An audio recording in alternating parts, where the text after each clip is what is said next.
Kementerian Sosial Republik Indonesia melalui Dinas Sosial Kota Batu merealisasi penyaluran bantuan sosial beras bagi 3.498 juta keluarga penerima manfaat. Sementara penyaluran bantuan sosial berupa beras bagi terdampak pandemi COVID-19 mencapai target yang diharapkan. Seperti inilah penyaluran bantuan beras dari Kementerian Sosial yang dilakukan Dinas Sosial Kota Batu. Untuk menghindari antrian, para penerima bantuan dilakukan pendataan oleh petugas Dinas Sosial Kota Batu. Realisasi ini telah dicapai melalui transporter, yakni 99% dilakukan oleh PT DNR, disalurkan kepada keluarga penerima manfaat di 19 desa dan 5 kelurahan 3 kecamatan di Kota Batu. Kepala Dinas Tenaga Kerja dan Sosial, Ririk Masuri mengatakan, penyaluran bantuan sosial dari Kementerian Sosial diterima langsung oleh penerima manfaat dan setiap penerima manfaat menerima 45 kg dalam kurun waktu 3 bulan. Jadi penerima manfaat setiap bulannya menerima 15 kg beras berkualitas medium dari Kementerian Sosial untuk memenuhi kebutuhan dasar masyarakat terdampak COVID-19. Untuk penyaluran berasnya dilakukan oleh transporter langsung dikirim dari gudang Bulog ke pos penerima manfaat, yakni di masing-masing desa dengan metode 6T. Antara lain, tepat timbang, tepat kualitas, tepat sasaran, tepat ukur, dan tepat waktu. Salah satu bentuk perhatian pemerintah kepada masyarakat, ya terutama yang terdampak COVID, itu bagi KPM PKH murni, yaitu berupa bantuan sosial beras. Ini ya kebetulan ini hari kedua, kemarin kami sudah men-drop seluruh Kota Batu itu jumlahnya 3.498 KPM PKH. Itu KPM PKH murni, yang ini tujuan pemerintah adalah membantu pemenuhan kebutuhan dasarnya bagi para KPM PKH. Seperti dijelaskan oleh Bapak Wali tadi, bahwa ini adalah bantuan selama 3 bulan sesuai dengan program pemerintah pusat Kemensos RI, yaitu mulai bulan Agustus sampai dengan bulan Oktober. Masing-masing menerima 15 kilo. Hari ini direncanakan di seluruh kecamatan Bumi Aji berjumlah 1.414 KK atau KPM PKH murni. Kami serentak seluruh satu hari untuk seluruh kecamatan Bumi Aji kita tuntaskan hari ini. Sementara itu, Wakil Wali Kota Batu yang sekaligus petugas pengawas kemiskinan dari Kementerian Sosial menjelaskan, penyaluran bantuan sosial berupa beras ini merupakan program pemerintah pusat yang dilewatkan Kemensos sebagai upaya untuk pemulihan ekonomi rakyat yang terdampak COVID-19. Jaring Pengaman Sosial atau JPS ini juga merupakan instruksi Presiden untuk menuntaskan masyarakat terdampak COVID-19. Wajib hukumnya untuk dilakukan pengawasan agar penyalurannya tepat sasaran kepada keluarga penerima manfaat atau KPM. Hingga kini data keluarga penerima manfaat di Kota Batu berjumlah 3.498 yang terdiri dari 1.467 KPM Kecamatan Bumi Aji, 617 KPM Kecamatan Junrejo, sedangkan 1.414 KPM di wilayah Kecamatan Batu. Jadi Menteri Sosial RI telah sesuai petunjuk dari Presiden sudah menyampaikan kepada seluruh Indonesia, Bupati Wali Kota untuk memberikan jaring pengaman sosial dampak COVID-19. Ini diberikan mulai bulan Agustus, September, Oktober. Yang bulan September kemarin, Agustus, September sudah diberikan tahap 1 30 kilo. Masing-masing tiap bulan 15. Hari ini untuk bulan Oktober, jumlah di Desa Gunung Sari 255. Dari seluruhan kecamatan Bumi Aji ini ada 1.414 penerima manfaat. Jadi orang yang nggak mampu, yang terdampak untuk diberikan dari pemerintah pusat melalui Dinas Sosial. Yanto Yancong melaporkan. Sempat turun dan dijual dengan harga Rp25.000 per kilogramnya, harga jual daging ayam potong kembali naik. Saat ini harga jual daging ayam potong di kisaran Rp28.000 per kilogramnya. Naiknya harga daging ayam potong dipengaruhi oleh minimnya pasokan dari peternak ke pedagang. Harga jual daging ayam di pasar tradisional Kota Malang kembali mengalami lonjakan. Daging ayam potong yang sebelumnya dijual dengan harga Rp25.000 per kilo, kembali naik menjadi Rp28.000 per kilogramnya. Menurut pedagang, sebelumnya ayam potong dijual dengan harga Rp20 hingga Rp30.000 per kilogram. Kemudian pada pekan lalu turun menjadi Rp25.000 per kilonya. Namun awal pekan ini harga ayam potong kembali naik menjadi Rp28.000 per kilonya. Pedagang juga memastikan naiknya harga daging ayam potong ini, salah satu penyebabnya yakni stok yang sedikit dan pasokan dari peternak yang berkurang. Meskipun mengalami kenaikan dan dijual dengan harga Rp28.000 per kilo, namun harga jual daging ayam masih tergolong stabil atau normal. Sedangkan naiknya harga ayam potong juga berdampak pada daya beli masyarakat, di mana permintaan pasar menjadi sepi. Sekarang naik ayam potong lo, kamu tetap 35 satu ekor.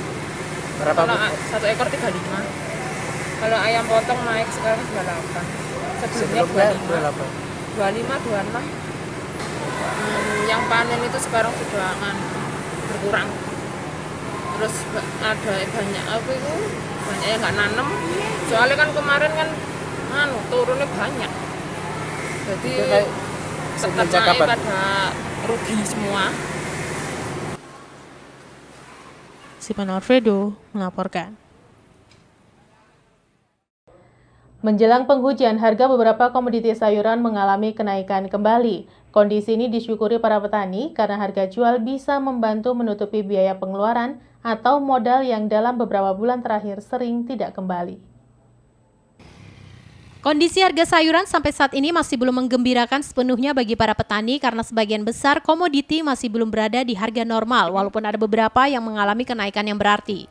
Naik turun dan berubahnya harga jual dalam waktu singkat tidak jarang merugikan petani karena seringkali harga jual di bawah harga normal sehingga modal sering tidak kembali. Sudah berbulan-bulan harga sayuran turun akibat kondisi perekonomian yang masih belum normal sehingga berdampak pada kondisi pasar sepi dan permintaan turun. Menurut salah seorang petani setempat menjelaskan, beberapa jenis sayuran mengalami kenaikan yang lumayan. Salah satunya brungkul naik menjadi Rp3.000 per kilo dan seledri Rp5.000 per kilogramnya. Kawasan lahan pertanian di wilayah Torong Rejo Batu menjadi salah satu sentral penghasil sayuran. Para petani sedang melakukan panen di tengah harga sayuran yang masih belum menggembirakan bagi para petani. Para petani berharap dengan semakin membaiknya penanggulangan COVID-19, harga bisa kembali normal sehingga aktivitas petani bisa lebih optimal. Harga masih rendah. Masih rendah Pak ya? Iya. Katanya kemarin-kemarin pernah ada peningkatan juga harganya. Ini agak meningkat. Brungkul. Berapa sekarang brungkul Pak? 3.000. 3.000 dari petani. Sejak kapan ini Pak naiknya? Mulai 2 minggu. Apa karena mungkin hasil panen berkurang, kapasitas Pak? Berkurang hasil panennya. Hasil panen Pak. Kalau bawang merah Pak? Bawang merah 15. Itu masih harga standar Pak ya. Yang lain, seledri dan sebagainya Pak? Seledri naik. Naik berapa sekarang? Dari petani 5.000. Oh, 5.000 sudah agak lumayan Pak ya? Iya. Agak lumayan. Ini Pak pengaruh cuaca ini kan mulai pergantian musim Pak, gimana? Pergantian musim juga. Ya. Pengaruh COVID ini juga mengaruhi petani. Kalau pergantian musim pengaruhnya ke tanaman apa Pak? Ya. Hasilnya produksi bagus. Hasilnya ya agak kurang. Kenapa? Masa panas nih. Oh. Jadi ya, tanamannya agak sulit.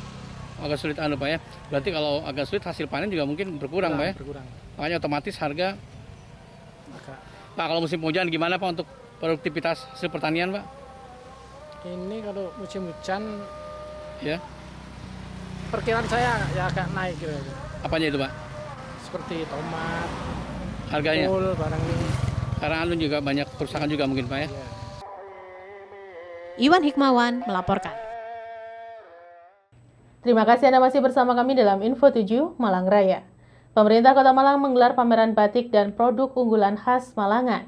Gelar batik dan produk unggulan khas Malangan ini selain untuk mendongkrak industri kecil menengah juga untuk memperkuat pelaku industri kecil menengah atau IKM agar tetap bertahan di masa pandemi COVID-19.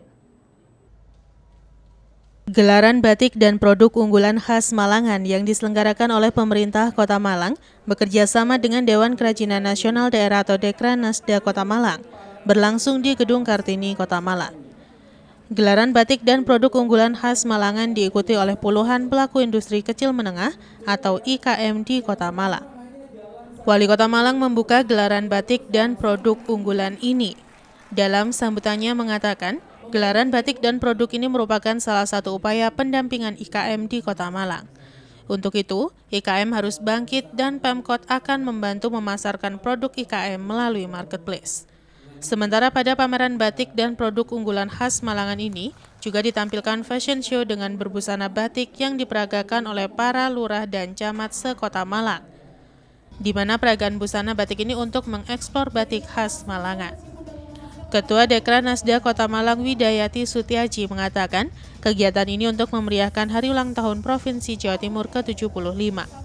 Selain itu, kegiatan ini untuk membangkitkan IKM di Kota Malang agar tetap bertahan di tengah pandemi COVID-19, sehingga IKM yang terdampak tidak sampai terpuruk namun tetap bertahan. Tanggal 21 sampai dengan tanggal 24 kita menggelar kegiatan gelar batik Malangan dan produk unggulan khas Kota Malang.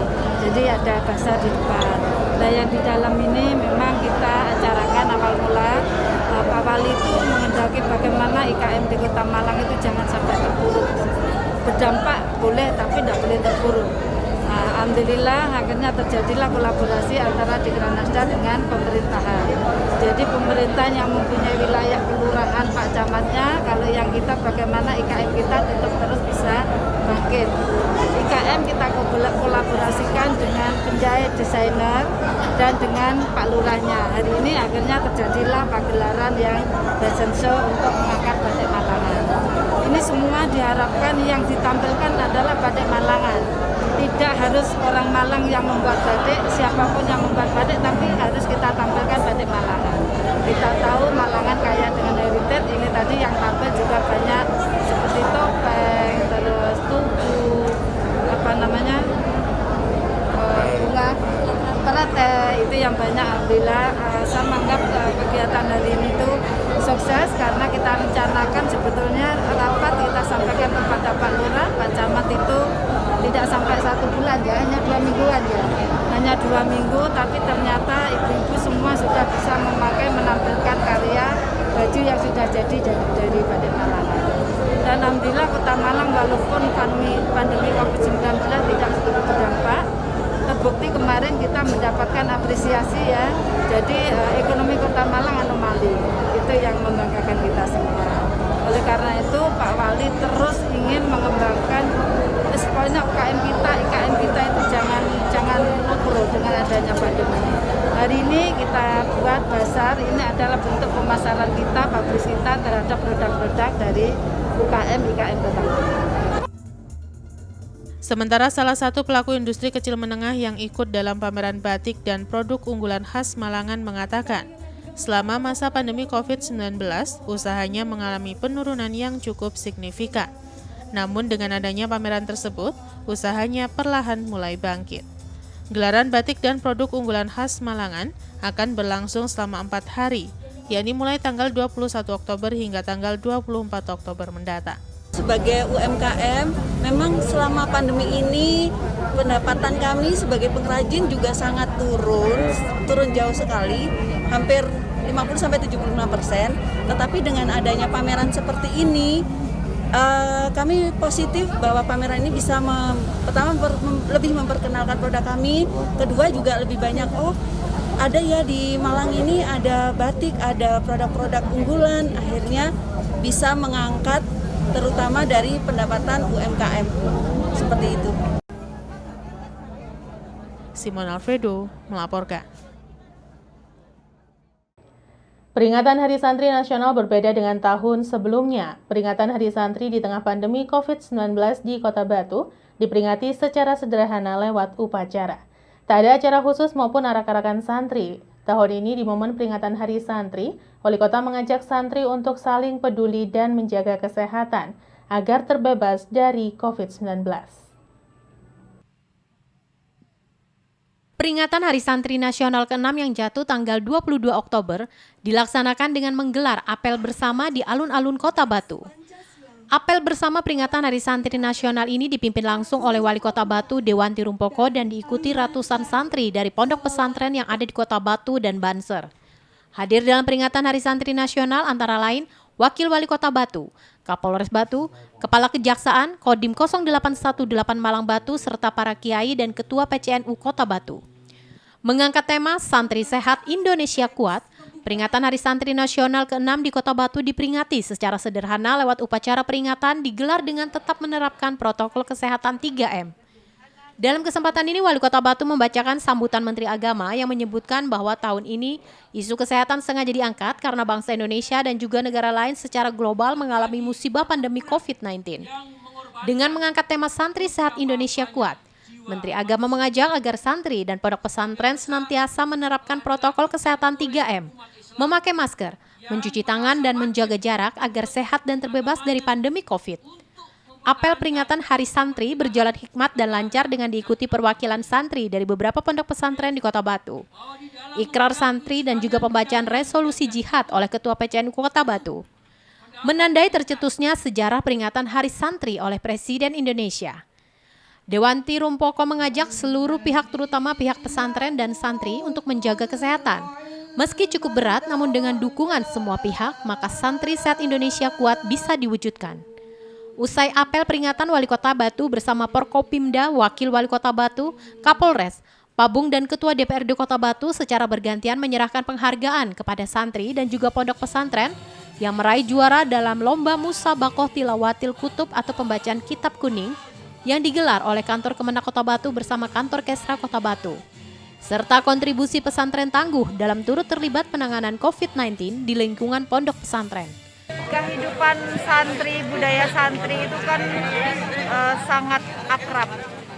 Kegotong royokan, keguyupan, kebersamaan itu adalah ciri khas. Nah, di masa pandemi COVID ini perlakuannya itu haruslah bertolak belakang dari itu. Jadi sepertinya tidak manusiawi. Bukan hanya untuk santri, golongan santri pesantren, juga untuk kita semua. Bayangkan kita tidak bisa membesuk ibu kita, tidak bisa melakukan silaturahmi dengan saudara, itu kan rasanya tidak manusiawi.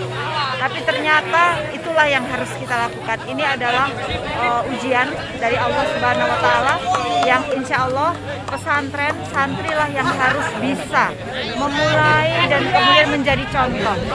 Nah, ketika itu sudah dilakukan oleh santri, insya Allah santri sehat Indonesia kuat. Ya.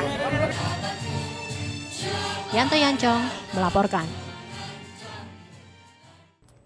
Terima kasih Anda masih bersama kami dalam Info 7 Malang Raya. Memperingati Hari Santri tahun 2020, Universitas Islam Malang menyelenggarakan kegiatan ceramah kebangsaan dengan tema menembus batas mengawal NKRI sebagai rumah bersama dengan narasumber Kiai Haji Zawawi Imron, budayawan penyair Sufisme Nusantara dan Asia Tenggara. Kegiatan peringatan Hari Santri Nasional dengan tema Santri Sehat Indonesia Kuat ini dihadiri oleh Rektor Profesor Dr. Haji Maskuria MSI beserta jajaran, Yayasan Unisma Profesor Dr. Haji Yakub Cikusin beserta pengurus yayasan, para dekan serta para santri mahasiswa Unisma. Acara diawali dengan pembagian masker kepada para pengguna jalan oleh Rektor dan keluarga besar Unisma. Acara berlanjut di Gedung Bundar, diawali dengan menyanyikan lagu Indonesia Raya, pembacaan teks Pancasila oleh Sekretaris Dewan Pembina Yayasan Dr. Haji Mohtar Data MPD, dan pembacaan ikrar santri.